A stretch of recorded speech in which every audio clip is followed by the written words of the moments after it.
Do you ever remember those crushes you had on people when you were in high school? Well, one of mine was someone on TV that I saw named Valerie Bertinelli on the show One Day at a Time. I only watched it for a couple of years, but something about her just really like spoke to me.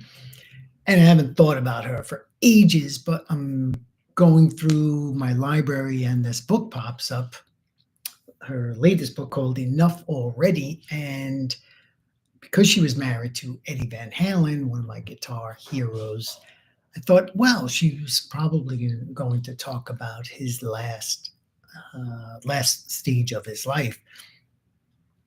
And I actually recommend the book because she talks about a lot of things. First of all, stepping on scale every day of her life from about age 12 to 62, 63. She is now, and the guilt and what she how awful she feels just by stepping on a scale, and it's terrible. It's just simply a terrible thing. And the reason it's called Enough Already, she's like, forget about it, enjoy life, don't let people's expectations rule you.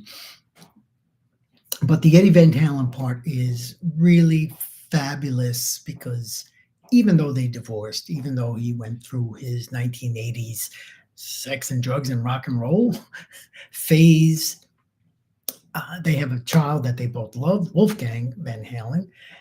And she said whenever they would hang up the phone, even when they were divorced, they would end by saying, I love you. And I found that touching. And she was there at the end with him in the hospital when he passed away. Because it's the arts, there's the usual leftist dogma that is obligatory nowadays, but it's kept to a minimum. And you can just fast forward like I did once, went down rabbit hole rants. Nevertheless, played some Eddie Van Halen, some Van Halen music. That, man, I remember that first album came out. It was incredible. And that's it. Enough already. See you tomorrow. Oh, another book just came out today that I must talk about tomorrow.